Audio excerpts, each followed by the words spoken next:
Beautiful mess inside में आपका फिर से स्वागत है। मैं आपके लिए फिर से लेके आया हूँ एक हॉरर स्टोरी। कहीं मत जाइएगा, पूरी स्टोरी देखिएगा।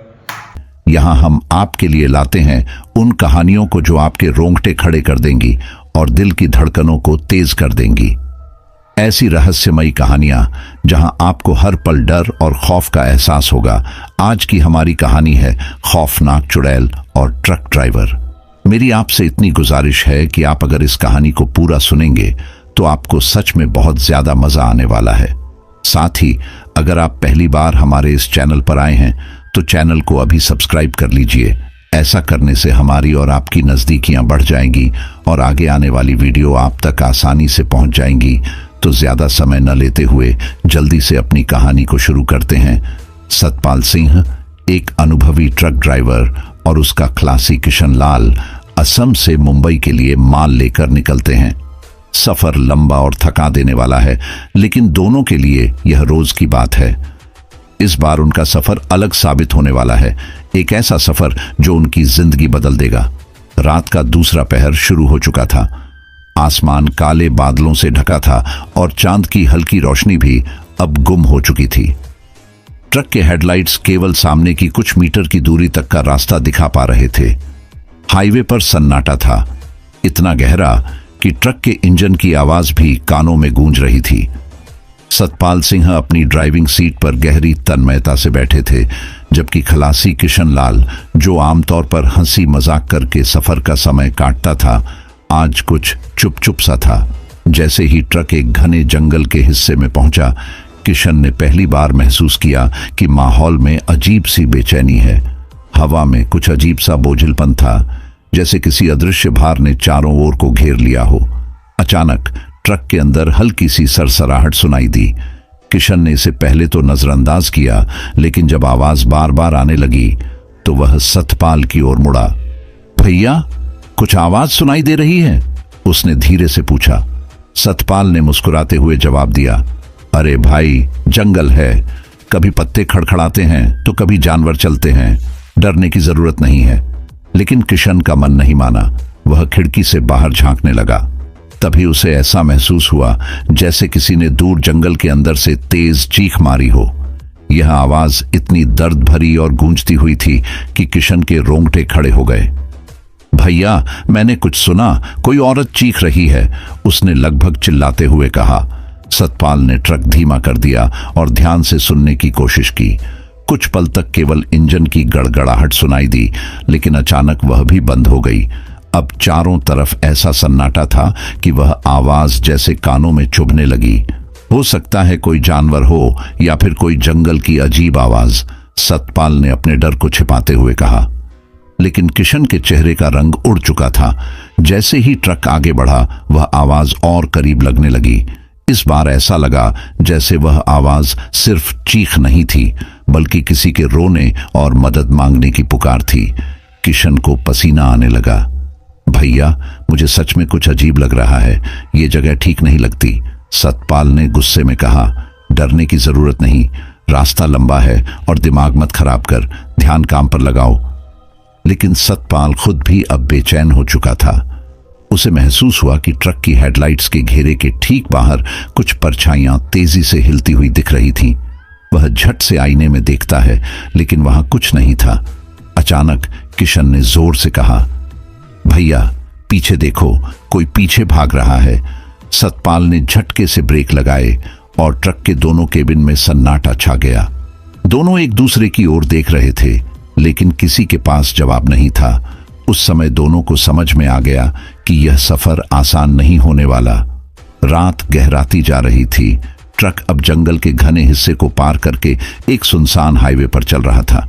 रास्ता पूरी तरह खाली था, न कोई गाड़ी, न कोई आदमी। सिर्फ ट्रक के हेडलाइट्स की चमक सड़क पर पडीडीएच रही थी और चारों तरफ अंधेरा पसरा हुआ था। सतपाल और किशन दोनों अब तक उस अजीब चीख और रहस्यमय आवाज के डर से उबरने की कोशिश कर रहे थे। सतपाल ने किशन से कहा, भाई, बस ध्यान मत भटकाओ, हिम्मत रखो, ये सब जंगल का वहम हो सकता है। किशन ने सहमति में सिर हिलाया, लेकिन उसके चेहरे से उसकी बेचैनी साफ झलक रही थी। तभी ट्रक एक लंबे मोड़ पर पहुंचा। जैसे ही ट्रक ने मोड़ लिया, अचानक सतपाल और किशन दोनों की नजर सड़क के बीचों बीच खड़ी एक औरत पर पड़ी। वह सफेद साड़ी में थी और उसके लंबे बाल हवा में उड़ रहे थे। वह औरत सड़क के बीच में खड़ी होकर हाथ हिला रही थी, जैसे ट्रक को रोकने का इशारा कर रही हो। भैया, ये कौन है? इतनी रात को यहां सड़क पर अकेली? किशन ने कांपते हुए कहा। सतपाल ने ट्रक की रफ्तार धीमी कर दी और गौर से औरत को देखा। उसका चेहरा स्पष्ट नहीं दिख रहा था क्योंकि वह अपनी गर्दन झुकाए हुए थी। पता नहीं, शायद कोई मदद मांग रही हो, सतपाल ने कहा, लेकिन उसके मन में भी हलचल मच गई थी। जैसे ही ट्रक और करीब पहुंचा, सतपाल ने देखा कि औरत की चाल अजीब थी। वह सीधी खड़ी थी, लेकिन उसका शरीर थोड़ा असामान्य रूप से झुका हुआ लग रहा था। किशन ने डरते हुए कहा, भैया, इसे रोकना मत, ये कोई आम इंसान नहीं लगती। सतपाल ने किशन की बात अनसुनी कर दी। क्या पता कोई मुसीबत में हो, छोड़ नहीं सकते, उसने कहा। ट्रक करीब आया तो सतपाल ने हॉर्न बजाया, लेकिन औरत ने कोई प्रतिक्रिया नहीं दी। वह बस वैसे ही खड़ी रही जैसे उसकी आंखें ट्रक के अंदर झांक रही हों। अचानक जैसे ही ट्रक उसके पास से गुजरा, वह औरत गायब हो गई। भैया, वो कहां गई? किशन चिल्लाया। सतपाल ने ट्रक रोकने की कोशिश की, लेकिन फिर सोचा कि यह समझदारी नहीं होगी। शायद वह साइड में चली गई हो, सतपाल ने कहा, लेकिन उसकी आवाज भी डरी हुई थी। ट्रक फिर से चल पड़ा। दोनों ने राहत की सांस ली कि वे उस अजीब मंजर से बच गए, लेकिन राहत कुछ ही देर की थी। अगले कुछ मिनटों में जब ट्रक ने अगले मोड़ पर पहुंचा तो किशन ने चिल्लाकर कहा, भैया, वो फिर से सामने खड़ी है। सतपाल ने सन्न होकर देखा। वही औरत ठीक उसी सफेद साड़ी में सड़क के बीच खड़ी थी, लेकिन इस बार उसका चेहरा साफ दिख रहा था और वह उल्टा था। उसकी आंखें लाल चमक रही थीं और होंठ एक खौफनाक मुस्कान में खिंचे हुए थे। सतपाल ने बिना सोचे समझे ट्रक की गति बढ़ा दी और उसे तेजी से पार करने की कोशिश की। भैया, ये कोई इंसान नहीं है, ये कुछ और है। किशन लगभग रोने लगा, लेकिन सतपाल ने कोई जवाब नहीं दिया। वह बस ट्रक को तेज चलाता रहा। जैसे ही वे औरत के पास से गुजरे, दोनों ने महसूस किया कि ट्रक के ऊपर कोई भारी चीज गिरने की आवाज आई। किशन ने डरते हुए ऊपर देखने की कोशिश की, लेकिन सतपाल ने उसे रोक दिया। ऊपर मत देख, जो भी हो, हमें बस यहां से निकलना है। सड़क के दोनों तरफ अंधेरा और घना होता जा रहा था और ट्रक की गति बढ़ती जा रही थी, लेकिन सतपाल और किशन दोनों को महसूस हो चुका था कि उनका यह सफर अब सामान्य नहीं रहा। ट्रक पूरे जोर से दौड़ रहा था। सतपाल ने गियर बदलते हुए ट्रक की स्पीड बढ़ा दी, जबकि किशन पीछे मुड़कर बार बार डरते हुए खिड़की से बाहर झांकने की कोशिश कर रहा था। हाईवे अब और भी सुनसान लगने लगा था, जैसे रास्ते का हर हिस्सा उनसे कह रहा हो कि वो यहां रुके नहीं। सतपाल ने खुद को संयमित दिखाने की कोशिश की, लेकिन उसके हाथ स्टीयरिंग पर पसीने से भीग चुके थे। किशन ने डरते हुए कहा, भैया, ऊपर कुछ है, मैंने आवाज सुनी थी। कुछ नहीं है, दिमाग शांत रख, हम अभी यहां से दूर निकल जाएंगे, सतपाल ने उसे डपटते हुए कहा। कुछ किलोमीटर और चलते ही अचानक ट्रक ने अजीब सी आवाज करना शुरू कर दिया। इंजन झटके देने लगा और फिर अचानक धड़ाक की आवाज के साथ ट्रक बीच सड़क पर बंद हो गया। सतपाल ने तुरंत ब्रेक दबाया और स्टीयरिंग को कसकर पकड़ा। क्या हो गया इसे? उसने खुद से कहा। किशन घबरा कर बोला, भैया, ये अच्छा संकेत नहीं है। इस जंगल और इस माहौल में ये ट्रक का बंद होना, ये तो बुरा संकेत है। सतपाल ने गहरी सांस ली और कहा, ज्यादा सोच मत, शायद इंजन गर्म हो गया होगा, नीचे उतर कर देखते हैं। दोनों ट्रक से बाहर निकले। रात का समय और घना अंधेरा उनकी हिम्मत तोड़ने के लिए काफी था। हवा में अजीब सी ठंडक थी जो हड्डियों तक चुभ रही थी। सतपाल ने बोनट खोलकर इंजन चेक करने की कोशिश की, लेकिन उसे कुछ समझ नहीं आया। इंजन तो सही लग रहा था। किशन ट्रक के चारों ओर चक्कर लगा रहा था, लेकिन उसकी आंखें बार बार आसपास के जंगल में झांकने की कोशिश कर रही थी। भैया, लगता है ये जगह ही ठीक नहीं है, यहां कुछ गड़बड़ है, ये ट्रक ऐसे ही नहीं बंद हुआ, किशन ने कांपते हुए कहा। बकवास मत कर, मैं कुछ करता हूं, सतपाल ने कहा और ट्रक के केबिन की ओर बढ़ा। जैसे ही सतपाल ट्रक के दरवाजे तक पहुंचा, एक तेज सरसराहट की आवाज उनके चारों तरफ गूंज उठी। यह आवाज ऐसी थी जैसे सूखी पत्तियां किसी के कदमों के नीचे चरमरा रही हों। किशन ने घबराकर कहा, भैया कोई यहां है, मैंने किसी को चलते हुए सुना। सतपाल ने आवाज की दिशा में देखा, लेकिन उसे कुछ नहीं दिखा। कुछ नहीं है, ये तुम्हारा डर है, उसने कहा। लेकिन तभी ट्रक के ऊपर से ठक ठक की आवाज आई, जैसे कोई भारी चीज वहां चल रही हो। दोनों ने तुरंत ऊपर देखा, लेकिन ट्रक के ऊपर कुछ भी नहीं था। भैया अब मैं सच में डर रहा हूं, ये सब कुछ ठीक नहीं है, किशन ने लगभग रोते हुए कहा। शांत रहो, मैं स्टार्ट करने की कोशिश करता हूं, सतपाल ने कहा और केबिन में घुसकर ट्रक स्टार्ट करने की कोशिश की। जैसे ही उसने चाबी घुमाई, ट्रक का हॉर्न अपने आप बजने लगा। यह हॉर्न सामान्य नहीं था, यह बहुत तेज और लगातार बजता जा रहा था, जैसे किसी ने इसे पूरी तरह से बेकाबू कर दिया हो। किशन चीख उठा, भैया ये ट्रक नहीं, ये जगह ही शापित है। तभी एक और भयानक घटना घटी। ट्रक की हेडलाइट्स अपने आप चालू हो गईं और सड़क पर सामने की ओर रोशनी पड़ने लगी। रोशनी के घेरे में वही सफेद साड़ी पहने औरत खड़ी थी, लेकिन इस बार वह सतपाल और किशन की तरफ नहीं देख रही थी। उसकी गर्दन पीछे की ओर मुड़ी हुई थी और उसकी लाल चमकती आंखें सीधे उन्हें घूर रही थीं। सतपाल और किशन दोनों ने जैसे ही यह देखा, उनके पैरों तले जमीन खिसक गई। सतपाल ने ट्रक को फिर से स्टार्ट करने की पूरी ताकत लगाई, लेकिन इंजन ने एक बार फिर से बंद होने का संकेत दिया। वह औरत धीरे धीरे उनकी ओर बढ़ने लगी। उसके कदमों की आवाज अब साफ सुनाई दे रही थी, जैसे लोहे की चूड़ियां जमीन से टकरा रही हों। भैया हमें यहां से भागना होगा, किशन ने चिल्लाते हुए कहा। चुप रहो और ट्रक में बैठो। सतपाल ने जैसे तैसे ट्रक को एक बार फिर स्टार्ट किया। इस बार इंजन ने भयानक आवाज के साथ चलना शुरू कर दिया। ट्रक तेजी से आगे बढ़ा, लेकिन दोनों जानते थे कि इस रात ने उनकी हिम्मत को पूरी तरह से झकझोर दिया था। पीछे मुड़कर देखने की हिम्मत न किशन में थी न सतपाल में, लेकिन दोनों के दिलों में एक ही सवाल गूंज रहा था, यह औरत कौन है और यह सब हमारे साथ क्यों हो रहा है। ट्रक अब पूरी रफ्तार से हाईवे पर दौड़ रहा था। सतपाल ने स्टीयरिंग कसकर पकड़ रखा था और उसका पूरा ध्यान सामने सड़क पर था। किशन ट्रक के केबिन में सहमा हुआ बैठा था। वह बार बार पीछे मुड़ने की कोशिश कर रहा था, लेकिन उसके दिल में एक डर गहरा बैठा था। ट्रक के पीछे की ओर से अब भी सरसराहट और धीमे कदमों की आवाज आ रही थी, जैसे कोई उसके ऊपर चल रहा हो। भैया ये आवाज ये ट्रक के ऊपर से आ रही है, किशन ने कांपती आवाज में कहा।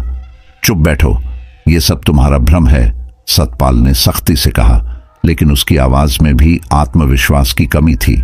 आवाज अब और भी स्पष्ट हो गई थी। ऐसा लग रहा था जैसे कोई भारी चीज ट्रक की छत पर खिसक रही हो। किशन से रहा नहीं गया। उसने धीरे धीरे पीछे की ओर देखने की हिम्मत जुटाई। जैसे ही उसने पीछे खिड़की से झांका, उसका चेहरा एकदम सफेद पड़ गया। वह बुरी तरह चिल्ला उठा, भैया कोई ट्रक के ऊपर है। सतपाल ने झटके से ब्रेक लगाए। ट्रक रुकते ही खिड़की से बाहर झांकने की कोशिश की, लेकिन अंधेरे के सिवा कुछ नजर नहीं आया। क्या देखा तूने? पागल मत बन, उसने गुस्से में कहा। किशन अब लगभग रोने लगा था। भैया मैंने अपनी आंखों से देखा, वो औरत वो ट्रक की छत पर है। उसका चेहरा उल्टा है और उसकी आंखें लाल हैं। वो मुझे घूर रही थी। सतपाल ने डर को छिपाने की कोशिश की। शांत रहो, कुछ नहीं है, मैं खुद देखता हूं, उसने कहा। सतपाल ने ट्रक के अंदरूनी शीशे में ऊपर की ओर देखने की कोशिश की, लेकिन कुछ नजर नहीं आया। तभी अचानक एक भयानक ठक ठक की आवाज आई, जैसे कोई ट्रक की छत पर तेजी से चल रहा हो। किशन कांपते हुए सीट पर सिकुड़ गया। भैया चलाओ, यहां मत रुको, उसने चिल्लाते हुए कहा। सतपाल ने बिना समय बर्बाद किए ट्रक को फिर से स्टार्ट किया और तेजी से आगे बढ़ा। लेकिन जैसे ही ट्रक थोड़ी रफ्तार में आया, वह आवाज और तेज हो गई। अब ऐसा लग रहा था जैसे छत पर कुछ और भारी चीज गिर गई हो। ये क्या हो रहा है? सतपाल ने झल्लाते हुए कहा। वह खुद भी पूरी तरह डर चुका था। ट्रक के अंदर का माहौल डर और घबराहट से भर चुका था। किशन ने एक बार फिर हिम्मत जुटाकर पीछे देखने की कोशिश की। जैसे ही उसने खिड़की से बाहर झांका, वह जोर से चीख पड़ा, भैया वो पीछे देखो, वो हमारे साथ भाग रही है। सतपाल ने झटके से स्टीयरिंग मोड़ा और ट्रक को सीधा सड़क पर बनाए रखा। वह पीछे मुड़ने की हिम्मत नहीं कर पा रहा था। क्या देख रहा है, साफ साफ बता, उसने चीखते हुए पूछा। वो औरत, उसकी गर्दन उल्टी हो गई है और वो भागते हुए ट्रक के पीछे है। उसकी रफ्तार ट्रक से भी ज्यादा है और अब वो छत पर चढ़ गई। किशन की आवाज में इतना डर था कि उसके शब्द कांप रहे थे। तभी ट्रक के केबिन के ऊपर एक तेज धमाका हुआ, जैसे कोई भारी चीज ट्रक की छत से टकराई हो। किशन ने डरते हुए सतपाल से कहा, भैया हमें यहां से भागना होगा, ये कोई इंसान नहीं है, ये कुछ और है। सतपाल ने ट्रक की रफ्तार और तेज कर दी, लेकिन उसकी आंखों में भी अब डर साफ झलक रहा था। दोनों जानते थे कि जो भी उनके पीछे है वह कोई सामान्य चीज नहीं है।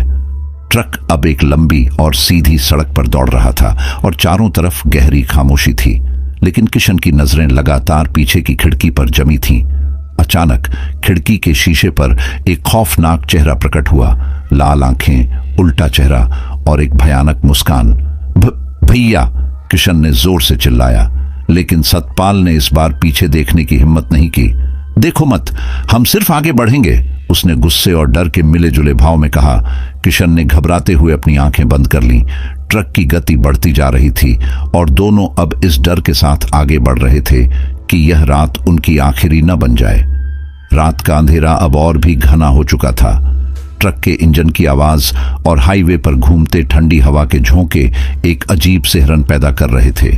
सतपाल और किशन दोनों अब तक उस खौफनाक चेहरे और छत पर होने वाली घटनाओं के सदमे से उबरने की कोशिश कर रहे थे, लेकिन दोनों जानते थे कि कुछ असामान्य उनके साथ हो रहा है। हाईवे अब एक सुनसान कस्बे की ओर मुड़ रहा था। कुछ दूरी पर एक सड़क किनारे चाय की दुकान का मध्यम सा उजाला दिखा। भैया, हमें थोड़ी देर रुकना चाहिए, मुझे लग रहा है कि कुछ गड़बड़ है, शायद चाय पीकर दिमाग शांत कर लें, किशन ने डरते हुए कहा। सतपाल ने भी महसूस किया कि वे दोनों एक ब्रेक के लायक हैं। उसने ट्रक सड़क किनारे खड़ा किया और दोनों दुकान की ओर बढ़े। दुकान खाली थी, केवल एक बूढ़ा दुकानदार कुर्सी पर झुका हुआ सोता दिख रहा था। सतपाल ने जोर से आवाज दी, ओ मालिक, चाय मिलेगी? दुकानदार ने धीमे से आंखें खोली। उसकी आंखों में अजीब सी थकान थी और वह एक शब्द भी बोले बिना चाय बनाने में लग गया। सतपाल और किशन चुपचाप पास की बेंच पर बैठ गए। तभी उनके बगल की ओर से एक धीमी आवाज आई, यह रास्ता बड़ा खतरनाक है, इस समय यहां रुकना ठीक नहीं। दोनों ने चौंक कर देखा। एक अधेड़ उम्र का आदमी जो एक फटा पुराना कोट पहने था, उनकी बगल में बैठा हुआ था। वह पता नहीं कब से वहां था। सतपाल ने थोड़ा चौकन्ना होकर पूछा, आप कौन हैं और आप यह क्यों कह रहे हैं? उस आदमी ने गहरी सांस ली और कहा, मैं भी एक ट्रक ड्राइवर था। कई साल पहले इस सड़क पर हादसा हुआ था। तब से इस रास्ते पर कई रहस्यमय घटनाएं होती रहती हैं। मैंने तुम्हारे ट्रक को आते देखा तो रुक गया, सोचा शायद तुम लोगों को चेतावनी दे सकूं। किशन ने घबराते हुए कहा, भैया, इसने हमें कैसे देखा? यहां तो कोई गाड़ी नहीं थी। सतपाल ने उसे शांत रहने का इशारा किया और उस आदमी से पूछा, क्या आप जानते हैं उस औरत के बारे में, वो जो सफेद साड़ी में थी? आदमी ने गहरी नजरों से सतपाल की ओर देखा और धीरे धीरे कहा, वो कोई इंसान नहीं है, वह एक प्रेत है जो इसी जंगल के पास मारी गई थी। कहते हैं कि वह अपने परिवार के साथ यात्रा कर रही थी जब लुटेरों ने उनके साथ अनहोनी की।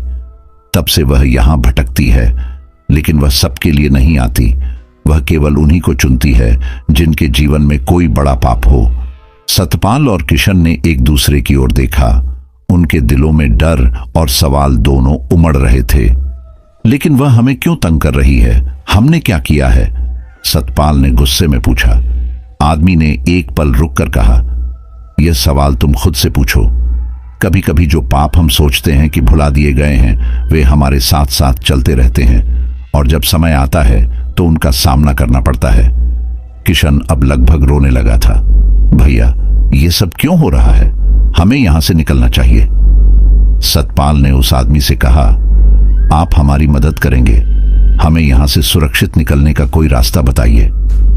आदमी ने गहरी सांस ली और कहा, इस सड़क से निकलने के केवल 2 रास्ते हैं। या तो तुम अपनी हिम्मत बनाए रखो और आगे बढ़ते रहो, या फिर। वह अचानक चुप हो गया। या फिर क्या? सतपाल ने घबराते हुए पूछा। या फिर उसकी मांग पूरी करो। अगर उसने तुम्हें चुना है तो इसका मतलब है कि वह कुछ चाहती है। सतपाल और किशन दोनों ठंडे पड़ गए। वो क्या चाहती है? सतपाल ने कांपती आवाज में पूछा। आदमी ने जवाब देने के बजाय अपना कोट ठीक किया और दुकान के दूसरी ओर चला गया। सतपाल और किशन ने देखा कि वह आदमी धीरे धीरे धुंध में गायब हो गया। भैया, यह आदमी कौन था और ये सब क्या कहकर गया? किशन ने डरते हुए पूछा। पता नहीं, लेकिन अब हमें जल्दी यहां से निकलना होगा। ये जगह सुरक्षित नहीं है, सतपाल ने कहा। दोनों जल्दी से ट्रक में लौटे, लेकिन सतपाल के दिमाग में वह आदमी और उसकी बातें गूंज रही थी। क्या वह सच कह रहा था? और अगर सच में वह औरत उनसे कुछ चाहती है तो क्या वे उसे देकर बच सकते हैं? ट्रक फिर से हाईवे पर दौड़ने लगा। सतपाल और किशन दोनों की सांसें तेज थीं। उस रहस्यमय यात्री की बातें उनके दिमाग में घूम रही थीं। ट्रक के केबिन में खामोशी पसरी हुई थी, लेकिन बाहर का माहौल असामान्य रूप से भारी लग रहा था। सतपाल ने स्टीयरिंग कसकर पकड़ा हुआ था और किशन बार बार पीछे खिड़की की ओर देख रहा था। रात और गहरी हो चुकी थी। जंगल अब भी दोनों तरफ से सड़क को घेर रहा था। सतपाल ने ट्रक की हेडलाइट्स हाई बीम पर डाल दी ताकि दूर तक देख सके। तभी अचानक सड़क पर फिर से वही सफेद साड़ी पहने औरत दिखाई दी। वह ट्रक के ठीक सामने खड़ी थी और इस बार उसकी आंखें सतपाल को सीधे घूर रही थीं। भैया, वो फिर से सामने है, किशन ने चीखते हुए कहा। सतपाल ने ब्रेक मारने की कोशिश की, लेकिन ट्रक का ब्रेक काम नहीं कर रहा था। ट्रक सीधे औरत की ओर बढ़ता गया। भगवान के लिए हट जा, सतपाल ने चिल्लाया। जैसे ही ट्रक औरत के करीब पहुंचा, वह अचानक हवा में गायब हो गई। ट्रक एक झटके से रुक गया और सतपाल और किशन दोनों अपनी सीटों पर झटके से आगे की ओर गिर पड़े। केबिन में अजीब सी ठंडक भर गई और ट्रक का इंजन अपने आप बंद हो गया। किशन ने कांपते हुए कहा, भैया, वो यहीं है, मैं महसूस कर सकता हूं। सतपाल ने खुद को संभाला और हिम्मत करके बाहर झांकने की कोशिश की। चारों तरफ सन्नाटा था, न कोई आवाज, न कोई हलचल, लेकिन ट्रक के शीशे पर हल्की धुंध जमा हो चुकी थी, जैसे कोई ठंडी चीज पास से गुजरी हो। तभी एक भयानक ठक ठक की आवाज ट्रक की छत पर गूंजी। ऐसा लग रहा था जैसे कोई भारी चीज ऊपर चढ़ रही हो। भैया, वो छत पर है, हमें यहां से भागना होगा, किशन ने लगभग रोते हुए कहा। सतपाल ने चाबी घुमाई, लेकिन ट्रक का इंजन चालू नहीं हो रहा था। वह लगातार कोशिश करता रहा, लेकिन हर बार इंजन केवल एक भयानक घुरघुराहट की आवाज निकालता और बंद हो जाता। तभी एक खौफनाक चीख सुनाई दी। यह चीख इतनी जोरदार थी कि सतपाल और किशन के कान सुन्न हो गए। छत पर कुछ भारी चीज तेजी से हिलती हुई लग रही थी और फिर ट्रक के सामने का शीशा अचानक से टूट गया। एक सफेद आकृति शीशे के टुकड़ों के साथ ट्रक के अंदर घुस आई। यह वही औरत थी। उसकी आंखें अब और भी लाल थीं और उसका चेहरा पहले से ज्यादा डरावना लग रहा था। उसके लंबे बाल हवा में झूल रहे थे और उसकी उंगलियां लंबी और नुकीली हो चुकी थीं। किशन चीखते हुए कोने में सिकुड़ गया। भैया, बचाओ, ये हमें मार डालेगी। सतपाल ने डर के बावजूद अपनी जगह से हिलने की कोशिश की, लेकिन उसके हाथ और पैर कांप रहे थे। औरत ने धीरे धीरे आगे बढ़ते हुए अपनी उंगली से सतपाल की ओर इशारा किया। उसकी आवाज अब किसी इंसान की नहीं थी। उसने गहरी गूंजती हुई आवाज में कहा, तुम बच नहीं सकते। तभी किशन ने पास पड़ी लोहे की रॉड उठाई और डरते हुए औरत पर वार कर दिया, लेकिन रॉड उसके शरीर से गुजर गई जैसे वह केवल हवा हो। औरत ने तेजी से पलटकर किशन को घूरा और उसकी मुस्कान और भी खौफनाक हो गई। सतपाल ने हिम्मत जुटाकर एक बार फिर ट्रक चालू करने की कोशिश की। इस बार इंजन ने भयानक आवाज के साथ स्टार्ट कर लिया। सतपाल ने तुरंत ट्रक को गियर में डाला और पूरी ताकत से उसे आगे बढ़ाया, लेकिन औरत ने अपनी तेज नुकीली उंगलियों से ट्रक की छत पकड़ ली। वह ट्रक के साथ साथ दौड़ने लगी। और उसकी चीखें पूरे जंगल में गूंजने लगीं। किशन लगातार भगवान का नाम जप रहा था और सतपाल ने अपनी आंखें बंद करके बस ट्रक को सड़क पर बनाए रखने की कोशिश की। आखिरकार जब ट्रक ने जंगल का घना इलाका पार किया और सड़क खुली जगह पर आई तो औरत की चीखें धीमी होने लगीं। कुछ ही क्षणों में वह ट्रक से अलग होकर गायब हो गई। ट्रक के केबिन में एक बार फिर सन्नाटा छा गया। सतपाल और किशन दोनों सांस लेने के लिए हाँफ रहे थे, लेकिन वे जानते थे कि यह केवल एक पल की राहत है। यह औरत आसानी से उनका पीछा छोड़ने वाली नहीं थी। अब क्या करेंगे भैया, यह प्रेत हमें जिंदा नहीं छोड़ेगा, किशन ने डरते हुए कहा। सतपाल ने गहरी सांस लेते हुए कहा, जो भी हो हमें चलते रहना होगा, यह रुकने का समय नहीं है। लेकिन दोनों को एहसास हो चुका था कि यह रात उनके जीवन की सबसे खतरनाक रात है।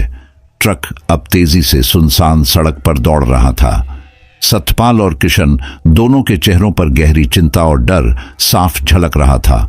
वे अभी अभी उस भयानक औरत के चंगुल से बचे थे, लेकिन उनके दिल में डर बसा हुआ था कि वह कभी भी वापस आ सकती है। कुछ किलोमीटर आगे सड़क किनारे एक हल्की रोशनी दिखाई दी। वह एक छोटे से मंदिर की प्रतीत हो रही थी। भैया वो देखो, मंदिर है, शायद वहां कोई हमारी मदद कर सके, किशन ने राहत की उम्मीद से कहा। सतपाल को भी यह विचार ठीक लगा। उसने ट्रक को मंदिर के पास रोक दिया। यह एक छोटा सा शिव मंदिर था जो लगभग वीरान और खंडहर जैसा दिख रहा था, लेकिन वहां एक साधु बैठा था जो धूनी रमाए हुए ध्यान में लीन था। सतपाल और किशन डरते डरते साधु के पास पहुंचे। साधु की आंखें बंद थीं, लेकिन जैसे ही वे दोनों उसके पास पहुंचे उसने अपनी आंखें खोली। उसकी आंखों में गहरी चमक और चेहरे पर एक विचित्र सी गंभीरता थी। तुम दोनों के चेहरों पर भय साफ दिख रहा है, बताओ किस प्रेत का साया है तुम पर, साधु ने गहरी गूंजती हुई आवाज में कहा। सतपाल ने जल्दी जल्दी पूरी कहानी साधु को सुना दी, हाईवे पर मिली उस औरत से लेकर ट्रक में उसके हमले तक।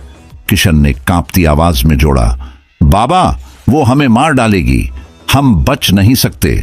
साधु ने कुछ देर तक चुप रहकर दोनों को गहराई से देखा, फिर उसने कहा, तुम्हारे साथ जो हो रहा है वह साधारण नहीं है, यह कोई सामान्य आत्मा नहीं है, यह एक अत्यधिक शक्तिशाली प्रेत है जो बदले की आग में जल रही है।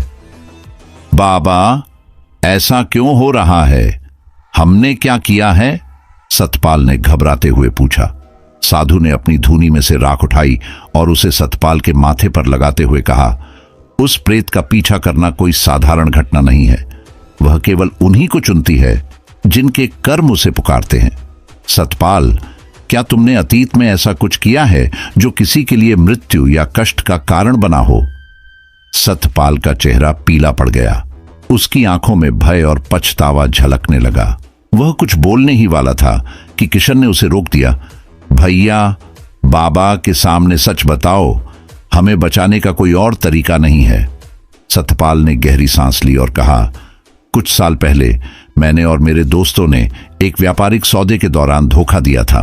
उस सौदे में एक गरीब परिवार का सब कुछ छिन गया। वे लोग शायद इस हादसे को सहन नहीं कर पाए। साधु ने गंभीरता से सुना और फिर कहा, यह प्रेत उन्हीं आत्माओं में से एक हो सकती है। उनकी पीड़ा ने उसे इतना शक्तिशाली बना दिया है कि अब वह इस दुनिया से तुम्हारा हिसाब करने आई है। लेकिन अभी समय है, यदि तुम अपनी गलती स्वीकार कर लो और प्रायश्चित करने का संकल्प लो तो मैं तुम्हारी मदद कर सकता हूं। बाबा, हम सब कुछ करने को तैयार हैं, बस हमें बचा लीजिए, सतपाल ने गिड़गिड़ाते हुए कहा। साधु ने एक छोटा त्रिशूल और भस्म का पात्र निकाला। यह भस्म और त्रिशूल मेरी साधना से पवित्र है। जब अगली बार वह प्रेत प्रकट हो तो इस त्रिशूल से उसका सामना करो, लेकिन याद रखना, यह त्रिशूल तभी काम करेगा जब तुम्हारा हृदय सच में प्रायश्चित से भरा हो। किशन ने डरते हुए पूछा, अगर हम असफल हो गए तो? बाबा, साधु ने ठंडे स्वर में कहा, तो फिर तुम्हारी आत्मा भी हमेशा के लिए उसकी कैद में चली जाएगी। सतपाल और किशन ने साधु के चरणों में गिरकर आशीर्वाद लिया। हम अपनी गलती मानते हैं और प्रायश्चित करेंगे, हमें बस इस रात को पार करने की शक्ति दें। साधु ने उन्हें आशीर्वाद दिया और कहा, याद रखना, भय से नहीं बल्कि विश्वास और पश्चाताप से तुम उसे हरा सकते हो। अब जाओ और अपने कर्मों का सामना करो। ट्रक में लौटते समय दोनों के दिल में थोड़ा साहस था, लेकिन यह भी पता था कि अगला सामना अंतिम हो सकता है। दोनों जानते थे कि अब उनकी परीक्षा शुरू होने वाली है। सतपाल और किशन ट्रक में लौट आए। साधु द्वारा दी गई भस्म और त्रिशूल उनकी आखिरी उम्मीद थी। हाईवे पर गहरा सन्नाटा था और चारों तरफ अंधकार जैसे उन्हें निगलने को तैयार बैठा था। सतपाल ने गाड़ी को चालू किया और दोनों ने महसूस किया कि अब उनका सामना उस प्रेत से होना निश्चित है। कुछ ही किलोमीटर आगे बढ़ने पर ट्रक अचानक भारी लगने लगा, जैसे किसी अदृश्य शक्ति ने उसे धीमा कर दिया हो। सतपाल ने गाड़ी रोक दी और चारों तरफ नजर दौड़ाई। तभी जंगल के बीच से एक धीमी रोशनी झिलमिलाती हुई दिखाई दी। भैया, ये क्या है? ये रोशनी यहां क्यों है? किशन ने घबराते हुए पूछा। पता नहीं, लेकिन मुझे लगता है कि यह हमें उस प्रेत की ओर खींच रही है, सतपाल ने जवाब दिया। रोशनी के साथ एक विचित्र गूंजती हुई आवाज भी सुनाई देने लगी। वह आवाज मानो सतपाल और किशन को अपनी ओर बुला रही थी। साधु की दी हुई हिदायतों को याद करते हुए दोनों ने फैसला किया कि वे उस दिशा में जाकर देखें कि यह क्या है। दोनों सावधानी से ट्रक से बाहर निकले और रोशनी की ओर बढ़ने लगे। जैसे जैसे वे करीब पहुंचे, उन्होंने देखा कि वहां एक छोटा सा चबूतरा था जिसके चारों ओर कुछ लोग खड़े थे। ये लोग सफेद चोगे पहने हुए थे और उनके चेहरे अंधेरे में छिपे हुए थे। वे किसी अजीब भाषा में मंत्रोच्चार कर रहे थे। चबूतरे के बीचों बीच एक जलता हुआ दीपक रखा था और उसके चारों ओर लाल रंग का घेरा खींचा हुआ था। किशन ने सतपाल का हाथ पकड़ लिया। भैया, ये लोग कौन हैं? ये क्या कर रहे हैं? सतपाल ने शांत रहने का इशारा किया और धीरे धीरे वहां छिपकर देखने लगे। तभी उन लोगों ने चबूतरे के बीच एक सफेद साड़ी में लिपटी हुई एक आकृति को बुलाया। वह वही औरत थी। उसकी लाल आंखें और भयावह चेहरा अब साफ दिखाई दे रहा था। वह लोग जोर जोर से चिल्लाने लगे, अघोर मंत्र, प्रेत शक्ति, हमें अपने आदेश दो। औरत ने गहरी और गूंजती आवाज में कहा, मुझे वह चाहिए जिसने मेरा जीवन छीना। मुझे उसके पाप का प्रायश्चित चाहिए। सतपाल का दिल तेजी से धड़कने लगा। भैया, ये सब हमारे लिए हो रहा है, किशन ने डरते हुए कहा। सतपाल ने थरथराते हुए कदम आगे बढ़ाए और साधु का त्रिशूल कसकर पकड़ लिया। हमें इससे लड़ना ही होगा। यह हमारे कर्मों का परिणाम है, लेकिन हमें इस अंधकार का सामना करना होगा। तभी उन सफेद चोगे वाले लोगों ने सतपाल और किशन को देख लिया। वे तेज आवाज में बोले, यह रहा वह व्यक्ति, इन्हें चबूतरे पर लाओ। वे लोग सतपाल और किशन की ओर दौड़े। सतपाल ने हिम्मत दिखाते हुए त्रिशूल से उन्हें रोकने की कोशिश की। त्रिशूल से निकलने वाली हल्की रोशनी ने उन लोगों को थोड़ा पीछे हटने पर मजबूर कर दिया, लेकिन औरत ने जोर से चीख मारी और हवा अचानक भारी हो गई। वह प्रेत चबूतरे से उठी और हवा में तैरते हुए सतपाल के सामने आ गई। तुम्हें लगा तुम मुझसे बच सकते हो? उसने दहाड़ते हुए कहा। सतपाल ने कांपते हुए कहा, मैं अपनी गलती मानता हूं। मैंने जो किया उसका मुझे पछतावा है, लेकिन मैं तुम्हें और किसी को नहीं सताने दूंगा। औरत हंसी और बोली, पछतावा? यह काफी नहीं है। मुझे न्याय चाहिए। तुम्हें वही दर्द सहना होगा जो मैंने सहा। सतपाल ने त्रिशूल को उसके सामने उठाया और साधु की दी हुई भस्म को हवा में फेंकते हुए कहा, भगवान शिव के नाम पर इस अंधकार को रोको। भस्म ने औरत के चारों ओर एक घेरा बना दिया। उसने जोर जोर से चीखना शुरू कर दिया और सफेद चोगे वाले लोग भागने लगे, लेकिन औरत अब भी पूरी तरह से खत्म नहीं हुई थी। उसने अंतिम बार चीखते हुए कहा, तुम अभी बचे नहीं हो, यह केवल शुरुआत है। उसकी आकृति धीरे धीरे घुलने लगी और चबूतरा शांत हो गया। सतपाल और किशन ने राहत की सांस ली, लेकिन वे जानते थे कि यह युद्ध अभी समाप्त नहीं हुआ है।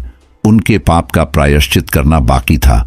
चबूतरे पर मची भगदड़ और प्रेत की धमकी के बाद सतपाल और किशन ने अपने भीतर की बची खुची हिम्मत को बटोरा।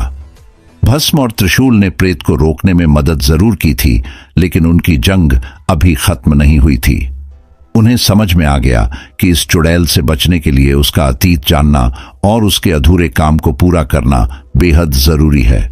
साधु की बातों को याद करते हुए सतपाल ने कहा, भैया, बाबा ने कहा था कि यह प्रेत बदले की आग में जल रही है।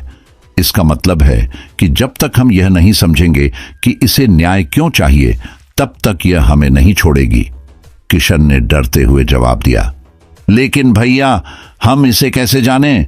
वो चुड़ैल तो हमें खत्म करने पर तुली है। तभी सतपाल को उस रहस्यमय यात्री की बात याद आई। उसने कहा था, यह आत्मा बहुत पहले मारी गई थी और इसकी मौत की कहानी इस हाईवे से जुड़ी है। सतपाल ने ट्रक को चालू किया और पास के गांव का रुख किया। वह जानता था कि चुड़ैल की कहानी और उसकी मौत का रहस्य कहीं न कहीं इसी इलाके में छुपा हुआ है। गांव का सच सामने आता है। कुछ किलोमीटर चलने के बाद सतपाल और किशन एक पुराने गांव में पहुंचे। गांव की हालत खस्ताहाल थी। टूटी फूटी झोपड़ियां, सन्नाटा और हर तरफ अजीब सा भयावह माहौल। एक बूढ़ा व्यक्ति जो गांव के बाहर बैठा हुआ था, उन्हें देखकर चौकन्ना हो गया। क्या तुम लोग बाहरी हो? बूढ़े ने गंभीर आवाज में पूछा। सतपाल ने जवाब दिया, हाँ बाबा, हम यहां एक प्रेत के बारे में जानने आए हैं। वह हमें मारना चाहती है। कृपया उसकी कहानी बताइए। बूढ़ा व्यक्ति उनकी बात सुनकर घबरा गया। उसने चारों ओर देखा और धीमी आवाज में कहा, तुम जिस आत्मा की बात कर रहे हो वह कमला है। यह गांव और यह सड़क उसके दर्द और बदले की कहानी का गवाह है। सतपाल ने और जानने की जिज्ञासा से पूछा, क्या हुआ था उसके साथ? वह ऐसी क्यों हो गई? बूढ़े व्यक्ति ने आह भरते हुए कहा, कमला इसी गांव की लड़की थी। उसकी शादी कुछ साल पहले शहर के एक आदमी से तय हुई थी जो ट्रक ड्राइवर था। शादी के बाद कमला ने अपने पति के साथ एक नई जिंदगी शुरू की, लेकिन वह आदमी लालची और क्रूर था। उसने कमला के पिता से जमीन और पैसा ऐंठने की कोशिश की। जब उसके पिता ने इनकार कर दिया तो उसने कमला को अकेले हाईवे पर छोड़ दिया। किशन ने भयभीत होकर पूछा, फिर क्या हुआ बाबा? बूढ़े ने कहा, हाईवे पर एक रात कमला की मदद के लिए कोई नहीं आया। वह अकेली और बेबस थी। उसी रात कुछ अपराधियों ने उसके साथ भयानक कृत्य किया और उसे मारकर वहीं छोड़ दिया। उसकी आत्मा को शांति नहीं मिली और वह एक प्रेत बन गई। अब वह हर उस व्यक्ति से बदला लेना चाहती है जो उसके दुख का कारण बना। सतपाल के हाथ पैर ठंडे पड़ गए। उसने बूढ़े व्यक्ति से पूछा, क्या उस आदमी का नाम पता है? क्या उसका कुछ पता चला? बूढ़े व्यक्ति ने उनकी आंखों में गहरी नजर डालते हुए कहा, तुम जानते हो, तुम्हारे ट्रक के मालिक ने ही कमला को अकेला छोड़ा था और अब वह प्रेत उसी के आसपास के लोगों को निशाना बना रही है। सतपाल समझ गया कि वह इस खौफनाक दास्तां का हिस्सा बन चुका है। वह अपने मालिक के लिए काम करता था जो इस घटना का कारण था। अब कमला की आत्मा सतपाल को उसी पाप का साझेदार मान रही थी। किशन ने डरी हुई आवाज में कहा, भैया, अब क्या करें? इसका बदला कैसे रुकेगा? बूढ़े ने कहा, तुम्हें कमला की आत्मा से क्षमा मांगनी होगी।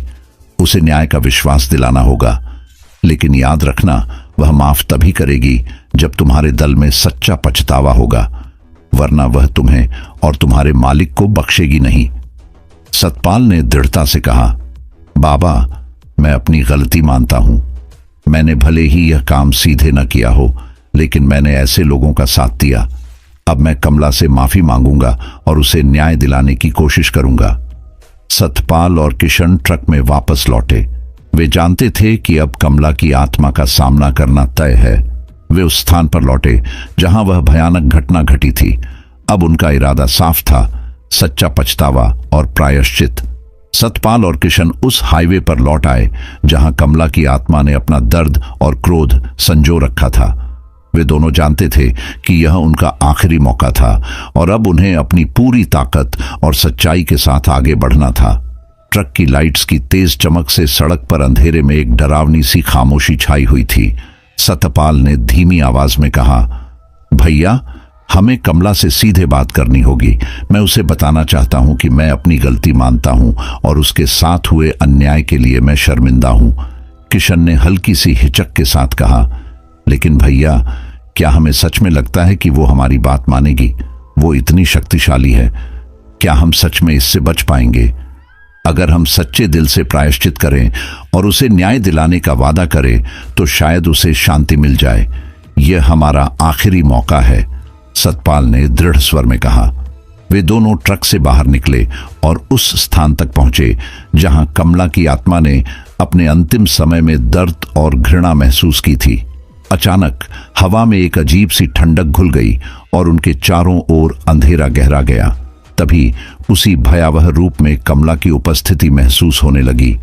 उसकी आंखें जलती हुई लाल थीं और उसका चेहरा क्रोध से भरा हुआ था। कमला की आवाज गहरी, गूंजती हुई और खौफनाक थी। तुम लोग मेरे पीछे आए हो, क्या तुम्हें लगता है कि तुम मुझे माफ करवा सकोगे? सतपाल ने कांपते हुए कहा। कमला, मैं जानता हूं कि मैं तुम्हारे दर्द का कारण हूं। मैंने वह सब देखा और तुम्हारे साथ जो हुआ उसे भुलाया नहीं जा सकता, लेकिन मैं तुमसे माफी मांगता हूं और तुम्हारे न्याय के लिए कुछ भी करने को तैयार हूं। कमला ने उसकी बातों को सुना और गहरी हंसी में डूब गई। तुम क्या कर सकते हो? तुम्हारी माफी मुझे नहीं चाहिए। तुमसे बदला लेने के बाद क्या तुम्हारे दिल में कोई सुकून होगा? सतपाल ने सिर झुकाते हुए कहा। मुझे पता है कि जो मैंने किया उसकी कोई सजा पूरी नहीं कर सकती, लेकिन मुझे तुम्हारी पीड़ा समझनी है। तुम्हारे लिए कोई शांति होनी चाहिए। कमला की आंखें और अधिक लाल हो गईं। वह धीरे धीरे उड़ते हुए सतपाल के पास आई और कहा, तुमने सच्चाई का सामना किया है और तुम्हारे दिल में पछतावा है। शायद तुम सही हो, लेकिन सवाल है, क्या इस दुनिया में कोई कभी पूरी तरह से अपने पापों से मुक्त हो सकता है? सतपाल के मन में एक ठंडी सिहरन दौड़ गई। उसने अपनी आवाज में हल्का सा विश्वास भरते हुए कहा, शायद नहीं, लेकिन मैं कम से कम यही कोशिश करूंगा। मुझे लगता है कि यही मेरा सच्चा न्याय है। कमला एक पल के लिए चुप रही, फिर उसकी आकृति हल्की सी धुंध में बदलने लगी। उसने एक अंतिम बार घृणा से कहा, तुमने मुझे माफी दी है, लेकिन क्या तुम सच में समझ पाओगे कि तुम कौन हो और तुम्हारे कर्म किसे प्रभावित करते हैं? फिर वह धीरे धीरे गायब हो गई, जैसे उसकी उपस्थिति अब पूरी तरह से विलीन हो गई हो। चारों ओर गहरी खामोशी छा गई और हवा में अब कोई हलचल नहीं थी। सतपाल और किशन ने एक दूसरे को देखा और उनका दिल भारी हो गया। वे जानते थे कि कमला की आत्मा अब शांत हो चुकी थी, लेकिन उनके भीतर सवाल अभी भी थे। क्या उनके पाप सच में कभी पूरी तरह से धोए जा सकते हैं? क्या उनके कर्मों का असर अब हमेशा उनके साथ रहेगा? जब वे ट्रक में वापस लौटे तो सूरज की पहली किरण आसमान में दिखाई दी, लेकिन दोनों के मन में अजीब सी बेचैनी थी। उन्होंने न केवल अपनी लड़ाई जीती थी, बल्कि उस रात ने उन्हें यह भी सिखाया था कि हर कर्म का प्रभाव होता है और जब तक वे खुद से अपने किए गए पापों का सामना नहीं करेंगे, तब तक सुकून नहीं मिलेगा। उनकी यात्रा समाप्त हो चुकी थी, लेकिन सवाल अब भी बाकी थे। क्या वे अपने अतीत को पूरी तरह से छोड़ पाएंगे या उनका पीछा करती हुई यह कहानी कभी खत्म नहीं होगी? अंधेरे से निकलकर वे अपनी मंजिल की ओर बढ़े, लेकिन उनका मन पूरी तरह से हल्का नहीं हो सका, क्योंकि जब तक इंसान अपने अंदर की सच्चाई का सामना नहीं करता, तब तक कुछ अधूरा सा रह जाता है। तो दोस्तों, ये कहानी यहीं पर समाप्त होती है। अगर आपको कहानी अच्छी लगी हो तो चैनल को सब्सक्राइब जरूर कर लेना, वीडियो को लाइक भी कर देना और एक प्यारा सा कमेंट आप कर देना। आप कहानी कहाँ से सुनते हैं और आपका नाम क्या है, तो अगली वीडियो में आपका शहर का नाम और आपका नाम लिया जाएगा। तो अपना और अपने परिवार का ख्याल रखना। तो दोस्तों, गुड नाइट।